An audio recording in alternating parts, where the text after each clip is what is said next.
ஜெகத்குருவே சரணம். மந்த்ராலய மகான் மகாபிரபு ஜெகத்குரு ஸ்ரீ ஸ்ரீ ராகவேந்திர சுவாமிகளுக்கு ஆத்மார்த்தமான வணக்கங்கள். 1000 கோடி நன்றிகளை கண்ணீர் துளிகளாக அவருடைய பொற்பாத கமலங்களில் பணிவுடன் சமர்ப்பிக்கின்றோம். குருராஜருடைய புகழ் மகிமை மகத்துவம் அப்படிங்கிறது எண்ணில் அடங்காதது. நாம் சொல்லுவோம், அடிக்கடி சொல்லிட்டு இருக்கோம், 1000 கோடி சூரியன்களின் ஒளி பிரவாகமாக விளங்கும் குருராஜரின் கடலளவு மகிமையை குட்டியூண்டு அந்த கரண்டியில் அள்ளும் கடைகோடி பக்தன் நான் அப்படின்னு சொல்லிட்டு இருக்கோம். அப்படிதாங்க நம்ம தொடர்ந்து அதை செய்துட்டு இருக்கோம். வாழ்வில் கிடைத்த மிகப்பெரிய பாக்கியமாக அருளாக அவர் வகுத்த பாதையிலே நம்முடைய பயணமானது தொடர்ந்து சென்று கொண்டிருக்கிறது. குருராஜர்கிட்ட பார்த்தீங்கன்னா எல்லா நிலையிலும் பக்தர்கள் இருக்கிறார்கள். நீங்கள் இந்த சமூகத்தில் சமுதாயத்தில் அது ஸ்டேட்டஸ்லையாக இருக்கலாம், படிப்புலையாக இருக்கலாம், இல்லை வசதி வாய்ப்புலையாக இருக்கலாம், எந்த மாதிரி வேணாலும் இருக்கலாங்க. ஒரு கிரேட் ஸ்காலராக இருக்கலாம், மிகப்பெரிய பண்டிதராக இருக்கலாம், எந்த நிலையாக இருந்தாலும் ஒரு மிகப்பெரிய வித்வானாக இருக்கலாம், மிகப்பெரிய மியூசிஷியனாக இருக்கலாம், எந்த துறையாக வேண்டுமானாலும் எடுத்துக்கொள்ளலாம். அனைத்து துறைகளிலும் அவரிடம் பக்தர்கள் இருக்கிறார்கள்.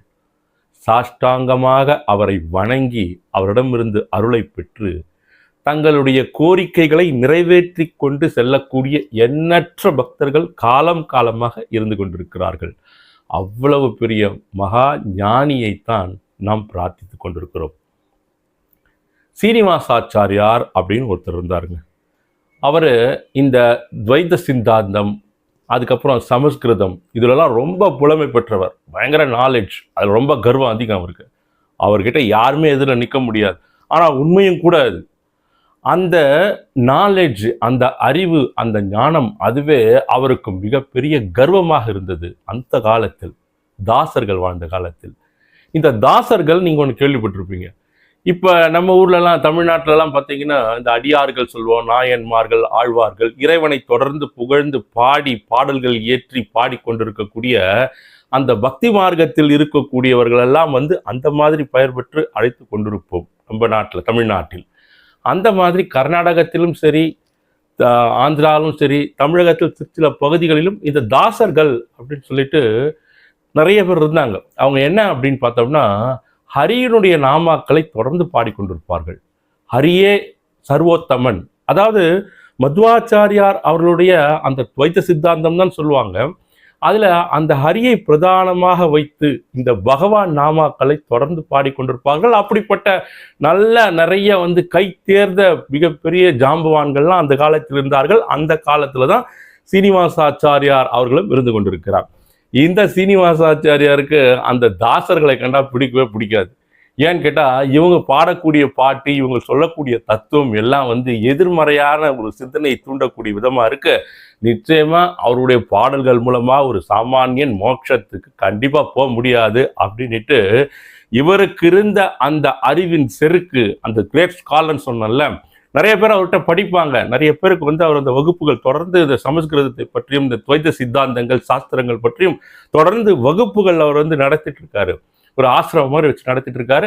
இருந்தாலும் அந்த செருக்கு, அந்த ஒரு அகங்காரம் அவருக்குள் அதிகமாக இருந்தது. அப்ப அவர் இருக்கக்கூடிய அந்த ஊருக்கு விஜயதாசர் அப்படின்னு சொல்லிட்டு ஒரு தாசர் வருகிறார். விஜயதாசர் மிகப்பெரிய பண்டிதர். ஹரியின் நாமத்தை என்னாலும் சொல்லிக்கொண்டு பாடல்கள் ஏற்றி பாடிக்கொண்டிருக்கக்கூடியவர். இன்னொரு விஷயம், இந்த தாசர்கள் எல்லாமே நம்முடைய குருராஜருடைய பக்தர்களாக இருந்திருக்கிறார்கள். குருராஜர்கிட்ட நிறைய பேர் அதில் பேசியிருக்காங்க. அவர்களுடைய கனவில் குருராஜர் நம்முடைய ராகவேந்திர சுவாமிகள் அவர் உண்டான அடுத்தடுத்த கட்ட நகர்வுகளை சொல்லியிருப்பதாக பல குறிப்புகள், பல செய்திகள், தகவல்கள் இருந்து கொண்டிருக்கிறது.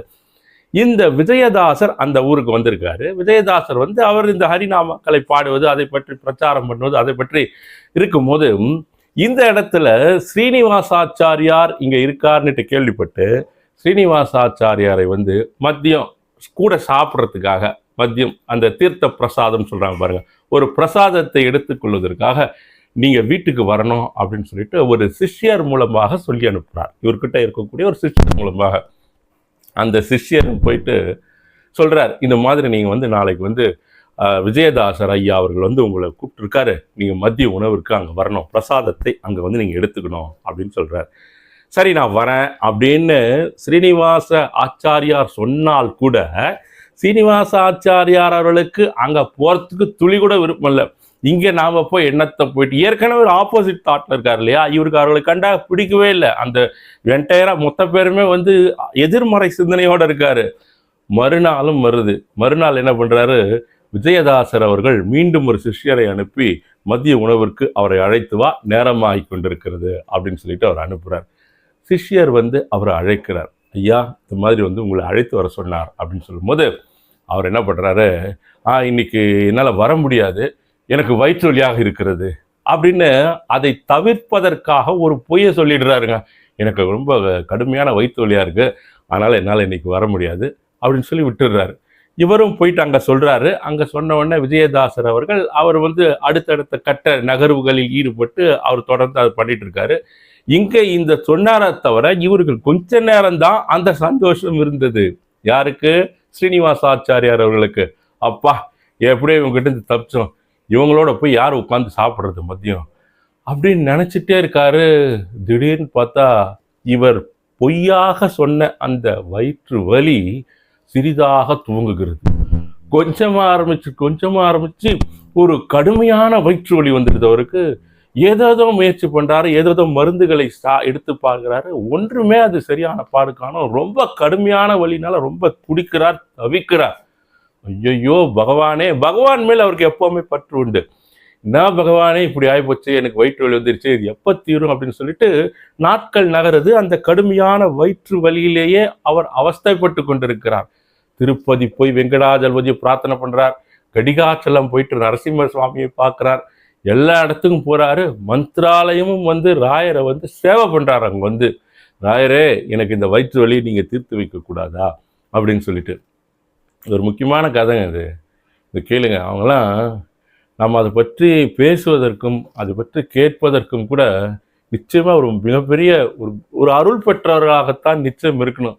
இந்த யுகத்துல, இந்த கம்ப்யூட்டர் யுகத்துல ஏஐன்றாங்க, என்னென்னமோ சொல்றாங்க, போயிட்டு விண்வெளியிலே எங்கேயோ போயிட்டு நிலாவிலே வீடு கட்டி குடியாருன்னு சொல்லிட்டு பிளான் பண்ணி திட்டம் போட்டு இருக்கக்கூடிய இந்த காலகட்ட சூழ்நிலையில் நாம் வந்து அந்த பாதையில் செல்லவில்லை என்றாலும் கூட ஏதோ ஒன்றுக்காக ஏதோ ஒன்றை நாம் பார்த்து கொண்டு குருராஜர் மேல் இருக்கக்கூடிய அந்த பக்தியின் சிரத்தையால் நாம் இந்த நிகழ்வுகளை பார்த்து கொண்டிருக்கும் போது அந்த தாசர்கள் பற்றியும் ஹரிதாசர்கள் பற்றியும் கேட்கக்கூடிய ஒரு மிகப்பெரிய பாக்கியம் கிடைக்குது இல்லையா, அதை பற்றி நானும் சொல்லக்கூடிய பாக்கியம் இருக்கு இல்லையா, அதுதாங்க மிகப்பெரிய பேர். நிச்சயமாவே இவர் என்ன பண்றாரு, இந்த இடத்துல வந்து ராயர்கிட்ட பிரார்த்தனை பண்றார். மந்திராலயத்துல ராயரே இந்த மாதிரி ஆயிடுச்சு ராயரே, எனக்கு கடுமையான வயிற்று வலியா இருக்கு, எங்கெங்கேயோ போனேன், ஒண்ணுமே தீர்ந்த பாடு இல்லையே அப்படின்னு சொல்லிட்டு பிரார்த்தனை பண்றார். அன்று இரவு மந்திராலய மகான் மகாபிரபு ஜெகத்குரு ஸ்ரீ ஸ்ரீ ராகவேந்திர சுவாமிகள் இந்த ஸ்ரீனிவாச ஆச்சாரியார் அவர்களுடைய கனவில் வருகிறார். கனவில் வந்து என்ன சொல்றாருன்னா, ஸ்ரீனிவாசாச்சார் நீங்கள் உடனடியாக நீங்கள் விஜயதாசரை சென்று சந்திக்க வேண்டும், அவரால் தான் உங்களுக்கு இருக்கக்கூடிய இந்த உபாதையை தீர்க்க முடியும், இது பிராரப்த கர்மாவினால் உங்களுக்கு ஏற்பட்டிருக்கிறது, நீங்கள் சென்று அவரை சந்தியுங்கள், அவரிடம் சரணாகதி அடையுங்கள், அவர் உங்களை தீர்த்து வைப்பார், இந்த வழியிலிருந்து நிவாரணம் கொடுப்பார் அப்படின்னு சொல்றார். நாம் ஒன்று யோசிக்கலாம், இதை நம்ம கடைசியாக பேசுவோம். என்ன குருராஜர் என்னென்னமோ பண்றாருன்னு சொல்றோம், ஏதேதோ பண்றான்னு சொல்றோம், இறந்தவனுக்கு உயிர் கொடுத்திருக்கிறார், எத்தனையோ மகிமைகள் எவ்வளோ பண்ணியிருக்காரு, நிறைய நம்ம படிச்சிருக்கோம் இல்லையா, எத்தனையோ விஷயங்கள். அதில் உச்சபட்சமாக இருந்தவருக்கு உயிர் கொடுத்தது, அதுக்கிடையே நிறைய மகிமைகள் நடந்திருக்கிறது. அவர் எதுக்கு ஸ்ரீனிவாசாச்சாரியாருக்கு அவரே ஒரு அருள் பண்ணி அந்த நோயை சரிப்படுத்தி இருக்கலாமே அப்படின்னு ஒரு கேள்வி வரும் இல்லையா, அது கொஸ்டின் மார்க் அப்படியே இருக்கட்டும். அந்த இடத்துல நம்ம மீண்டும் அதனுடைய விவாதத்திற்கு வருவோம். இந்த இடத்துல ஸ்ரீனிவாசாச்சாரியார் என்ன பண்றாரு, பெரிய நமஸ்காரத்தை பண்ணிட்டு குருராஜருக்கு சொல்லிட்டு நேராக விஜயதாசரை தேடி போகிறார். விஜயதாசர்கிட்ட போயிட்டு சாஷ்டாங்க வணக்கத்தை தெரிவித்து விட்டு விழுந்து வணங்கி, நான் வந்து தவறுதலாக எண்ணி விட்டேன், தவறுதலாக என்னுடைய போக்கு இருந்து விட்டது இதில், அதனால் அருள் கூர்ந்து நீங்கள் இந்த வலிக்கு நிவாரணத்தை தரணும், குருராஜர்கிட்ட இந்த மாதிரி பிரார்த்தனை பண்ணேன், அவர் உங்களை சென்று சந்திக்க சொன்னார் அப்படின்னு சொல்லிட்டு ரொம்ப வலியால் துடித்து அவர்கிட்ட சொல்கிறார். உடனே விஜயதாசர் அவர்கள் சொல்கிறார், சற்று நேரம் சிந்தித்து விட்டு, அவருடைய சீடர், அதாவது என்னுடைய சீடர் கோபாலதாசர் இருக்கிறார், அவரை போய் பாருங்க, அவர்தான் இதில் உங்களுக்கு உண்டான நிவாரணத்தை கொடுக்கக்கூடிய நிலையில் இருக்கிறார், அவரை போய் பாருங்க அப்படின்னு சொல்றார். உடனே ஸ்ரீனிவாச ஆச்சாரியார் அவர்கள் வேகமாக சென்று கோபாலதாசர் அவர்களை சந்திக்கிறார். கோபாலதாசர் பார்த்த உடனே, கோபாலதாசருக்கெல்லாம் குருராஜர் என்ன சொல்லியிருக்காரு, ஏன் இவர் வந்திருக்கார், அதெல்லாம் தெரியும் அவங்களுக்கு. தொடர்ந்து ஹரிநாமாக்களை தேவநாமாக்களை பாடிக்கொண்டிருக்கக்கூடிய, எப்போவுமே இந்த பகவத் சங்கல்பத்திலேயே இருக்கக்கூடிய புண்ணிய ஆத்மாக்கள், அவர்களெல்லாம் உணர முடிகிறது. ராயர் வந்திருக்காரு, ராயர் சொல்லியிருக்காரு, இங்கே போக சொல்லியிருக்காரு, அவர்கிட்ட போய் சொன்னோன்னு இங்கே வர சொல்லியிருக்காரு சொன்னோன்னு அவரும் சிந்தித்து விட்டு உடனடியாக என்னுடைய ஆயுள் தானம் பண்றாரு. என்னுடைய ஆயுளில் பல வருடங்கள், ஏறக்குறைய 40 வருடங்கள் என்று சொல்கிறார்கள், அதனை நான் உங்களுக்கு தருகிறேன், அதை நான் உங்களுக்கு தானமாக கொடுக்கிறேன், சரியா போயிடும் அப்படின்னு சொல்லிட்டு அவருடைய சிஷ்யராக ஏற்றுக்கொண்டிருக்கிறார் அவரை. இதெல்லாம் அடுத்தடுத்து நடக்குது. அதுக்கப்புறம் அவர் என்ன பண்றாரு, அந்த வயிற்று வலி தீர்ந்து விடுகிறது. இவருடைய ஆசீர்வாதத்தால், இவருடைய அனுகிரகத்தால் அந்த வயிற்று வலி முழுமையாக தீர்க்கப்பட்டு, அதற்கு பிறகு அவருக்கு அந்த ஹரியினுடைய அந்த மகிமை என்ன அப்படிங்கிறத உணர்ந்து அவரும் ஒரு தாசராக மாறி நிறைய பாடல்கள் புனைந்து நிறைய பாட்டு எழுதுறது, அவரை பற்றி பேசுறது, நிறைய சேவைகள் ஆற்றிருக்கிறார். அவர்தான் ஜெகநாத தாசர் அப்படின்னு சொல்லிட்டு அவருடைய பெயரை மாற்றி பல தேவநாமாக்கள், அப்புறம் பகவான் பற்றி சொல்றது, அவருடைய வாழ்க்கையை அப்படியே கழித்திருக்கிறார். இது ஒரு கதை, இது ஒரு நீண்ட நெடிய கதை. இது ஏதோ முடிந்த அளவு இந்த இடத்தில் உங்கள்கிட்ட நான் அதை நான் பகிர்ந்திருக்கிறேன்.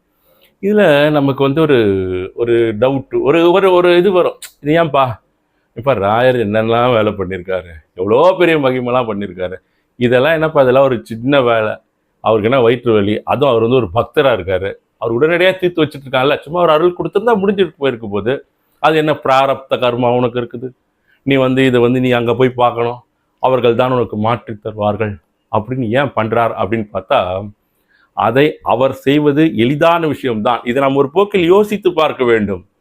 அவர் ஒரு ஹரி பக்தர்களுக்கு உண்டான அந்த ஸ்தானத்திற்கு உண்டான முக்கியத்துவத்தை அந்த இடத்தில் நமக்கு முத்திரை பதிக்கிறார். இந்த இடத்துல ஒரு ஹரி பக்தன் நீ எந்த அளவுக்கு உன்னுடைய அகங்காரத்தால் அவர்களையும் அவர்களுடைய சேவைகளையும் நீ இழிவுபடுத்தும் விதமாக உன்னுடைய நினைப்பு இருந்திருக்கிறது. நீ அவர்களிடையே செல்ல வேண்டும். நிச்சயமாக அவர்கள் அதை பற்றியெல்லாம் நினைக்காமல் உனக்கு உண்டான நிவாரணத்தை கொடுத்து, அது என்ன நிவர்த்தியாகணுமோ அந்த நிவர்த்தியை கொடுத்து, தன்னுடைய ஆயுளையே உங்களுக்கு தானம் பண்ணியிருக்கக்கூடிய அந்த புனித ஆத்மாக்களாக, அந்த தூய நெஞ்சம் படைத்தவர்களாக இருக்கிறார்கள் என்பதை நீ உணர வேண்டும் ஸ்ரீனிவாச ஆச்சாரியார் அவர்களே அப்படின்னு நினைச்சதுனால தான் அவர் அந்த இடத்திற்கு அனுப்பியிருக்கிறார். அதோட மட்டும் கிடையாதுங்க. அதன் பிறகு இந்த நிகழ்வுகள் நடந்ததால் தான் அவருக்கு ஹரியினுடைய மகிமையும் பெருமையும் தெரிந்ததால் தான் அவரும் ஒரு தாசராக மாறி ஜெகநாத தாசராக அவரும் இந்த சேவையிலே முழுமையாக ஈடுபடுகிறார். இவ்வளவுதான். இது எப்படி வேணாலும் நம்ம யோசிக்கலாம், நம்ம சொல்லியிருக்கோம், சிந்திக்கலாம், ஏன், எதற்கு, எப்படி, ஏன் இது செஞ்சிருக்காங்க, ஏன் இப்படி நடந்திருக்கு. அந்த மாதிரி சிந்திக்கும் போது வெவ்வேறு விதமான பெர்ஸ்பெக்டிவ், அந்த ஒரு ஒரு ஒரு நிகழ்விற்கு உண்டான பெர்ஸ்பெக்டிவ் அதை நம்ம எடுக்கலாம், அதை பற்றி சொல்லலாம், பேசலாம். அந்த மாதிரி மகா மகிமை புரிந்தவருங்க நம்முடைய குருராஜர். நம்ம என்னெல்லாம் கேட்டுட்டு இருக்கோம், இந்த வாழ்கின்ற வாழ்க்கை அவர் பிராரப்த கர்மாலாம், இப்போ நமக்கு இருக்கக்கூடிய கர்மாக்களை, எத்தனையோ கர்மாக்களை அவர் நமக்கு தெரியாமையே மாற்றி அமைத்து கொண்டிருக்கிறார். அது நமக்கு தெரியவே தெரியாது. அடுத்த பதிவில் சந்திப்போம். நன்றி, வணக்கம். ஜெகத்குருவே சரணம். यति राघवेन्द्र मुनि राघवेन्द्र श्री